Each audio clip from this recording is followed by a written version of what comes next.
tapi benar-benar mengerahkan segenap kemampuan sampai batas di mana ya sudah tidak ada lagi kemampuan yang lebih dari itu. Kalau di luar kemampuan maka Allah sudah tidak menuntut lagi, la yukallifullahu nafsan illa wus'aha. Allah tidak akan membebani sesuatu dengan kadar kemampuan. Maka nanti hasil yang kita capai itu sampai pada batas mana, disitulah berlaku rahmat Allah kasih sayang. Itulah kenapa kita berharap rahmat Allah. Apa-apa yang kurang yang kita berharap Allah Subhanahu wa taala tetap menerimanya. Apa-apa dari kesalahan yang kita kerjakan dalam proses bertakwa itu, kita berharap Allah memberikan ampunan. Jadi saudara, nah karena ada potensi berbuat dosa, maka upaya untuk bertakwa kepada Allah ini ya menjadikan kita juga mungkin melakukan tindakan dosa itu. Sehingga kalimat berikutnya Rasul mengatakan wa'at bi'isayyi'atal hasanah. Ikutilah perbuatan dosa, kesalahan, keburukan yang dilakukan dengan kebaikan. Mungkin memang kita tidak ada niat untuk berbuat dosa, tidak menginginkan ya melakukan tindakan yang salah, tidak ada unsur kesengajaan untuk mengerjakan kekeliruan. Semua dalam upaya untuk ittaqillah haitsu ma kunta, tapi ternyata kita sempat mengalami lemah iman, terpengaruh orang dan sebagainya. Sampai perbuatan salah, dosa, buruk pun kita kerjakan. Tapi orang yang menjaga dirinya untuk selalu bertakwa, selektif terhadap kualitas tindakannya, begitu kesalahan atau dosa itu dilakukan, dia akan menyadari ini salah, ini keliru. Orang itu biasa jujur, ngaku susu-susuan seperti banget. Murid itu kan biasa nggak pernah nyontek sekali terus ya. Karena memang Allah sudah memberi kemampuan untuk mendeteksi perilakunya itu, yaitu hati. Al-birru matma'anna bihil qalbu wal ithmu ma haka fi nafsika wa karita ayat fali alaihi. Kebajikan itu apa yang membuat hatimu merasa tenang, sedangkan dosa apa yang membuat hatimu merasa gelisah dan kamu takut kalau ketahuan orang lain. Nah, karena itu Allah sebutkan Quran surat Ali Imran ayat 135 ya.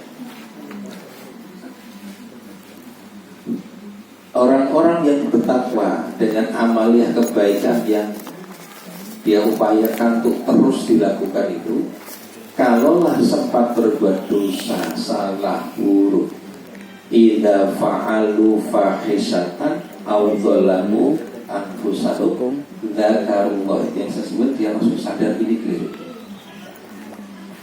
Idza fa'alu fahisatan, kalau ia berbuat keji, au dzalamu anfusahum, atau menzalimi diri sendiri, dzakarullah, dia ingat kepada Allah.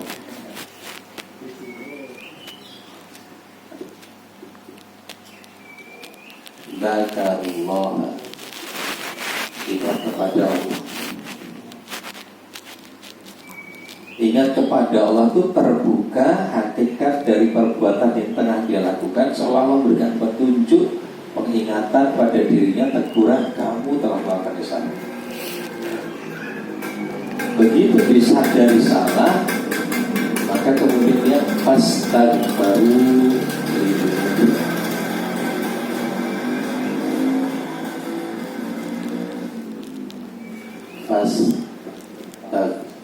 baru lidunubi.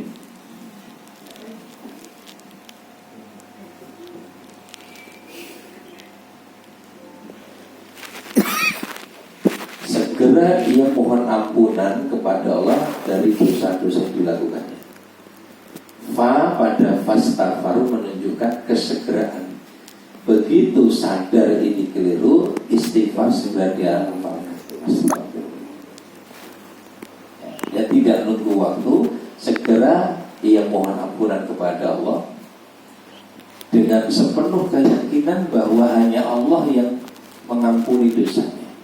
Wa may yastaghfiru wa may yaghfiru dzunuba illallah. Dan siapakah yang bisa mengampuni dosa selain Allah? Itu ungkapan untuk menjelaskan ia beristighfar dengan penuh keyakinan bahwa hanya Allah yang mengampuni dosa. Dan ini kita dapat di satu hadis terakhir di Arba'in itu. Selagi seseorang memohon ampunan kepadaku, ya, ia meyakini bahwa hanya aku yang mengampuni dosanya, sehingga ia mohon ampunan kepadaku, maka aku ampuni, ghafartu maka aku ampuni dosa. Wala ubali, dan aku tidak akan peduli, kata Allah. Artinya setiap kali berdosa kita mohon ampunan pada Allah, Allah ampuni. Aku gak peduli berapa banyak dosa yang kamu lakukan.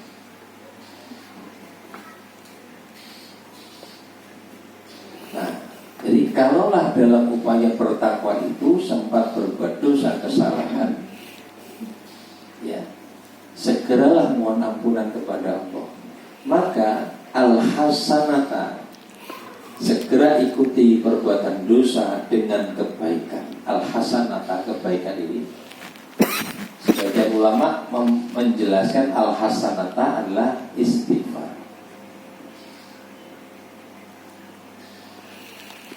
Sebagaimana di ayat 135 surat Al-Imran. Tapi para ulama yang lain menyebutkan tidak terbatas istighfar, tapi